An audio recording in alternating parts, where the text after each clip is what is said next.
Okay, so this was made basically to only look good from one angle. So if you start turning to the side, like the hair gets off, but Mm-hmm. still pretty nice. What should I start with? Okay, so first I sculpted this in ZBrush. It was just like basically I was just trying to get the basic shape because I knew the texturing would carry like the texturing does a lot of good work. Mm. Um, so what I did in Blender was the fur. The fur for this was like the biggest part for Blender. So you can add particle systems in Blender. Um, this is already baked in, so I can't change it. But I just added hair and then I froze it at one point in time, and then I just like baked it. So this is actually just a texture. If I go to UVs, I just use the texture from the actual picture, Mm. and then I added hair on top of it, and that just made it look like realistic. Because I'm using real like image data, so it makes it look as crisp as possible. Um, the jewelry, I had to model the jewelry all from scratch. I just used simple shapes and just did some simple things. But like, if you do a lot of like simple things like duplication and then extrusion, Mm-hmm. it adds up, and then from far it actually looks like a very detailed model. Wow. Especially like, I like this chrome hearts part I made, like this cross Oh, I here. did not even notice that. Wow. Yeah, and then it wraps around. Yeah, it was tedious, but it came out well. This right here is a plane full of water. Mm-hmm. You could barely, if I zoom out, you could tell, but yeah. And then the sky, I found this sky online, and then I had to I had to match it up.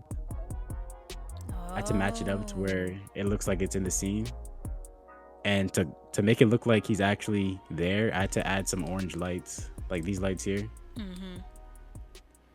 I had to make these lights orange to make it look like he's actually like in the sunset. So a lot of 3D is like 2D manipulation at the same time. Mm-hmm. You can like trick the audience to like make it seem like it's all 3D. Wow. Like the water is literally like a one plane, but it looks like it's has three-dimensional space. Like look at the ripples in the water and stuff. So yeah, That is um, crazy. Wow. the hair. I think the hair was done in ZBrush, but it's basically just moving tubes and then adding like a particle system like this to it, to where they just frizz up, and then it makes it look like actual like dreadlocks. So, oh, the animation part I forgot. So I just have the camera. I wonder if it's gonna play smoothly. Um, if I turn this on, maybe.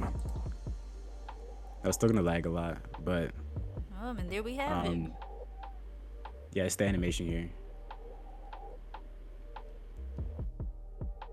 And then instead of making it zoom in and zoom out, I just make it zoom in, and then after I'm done rendering, I just reverse the video, so I save time. Oh, okay, gotcha. Yeah, so it Yeah. goes back. Okay, that's cool.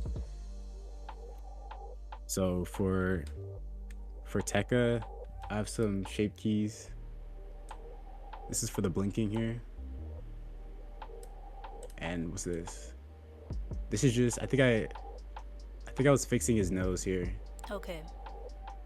Yeah, and then instead of using there's something called like a cloth simulation for the hair. Instead of using that, I just decided to use the shape key again. Mm-hmm. So like I'm faking like the effect that it's actually swaying, but I really just sculpted this twice. I just moved it to the side, Wow, and that is I can just blend it over. just thinking about it, I thought it was like, oh, you were doing something specific to make the hair move, and like when you describe it now, it's like, wow, okay. Yeah, I mean you could actually do it, but I like to like have workarounds so that it can be done faster. So Hmm. yeah.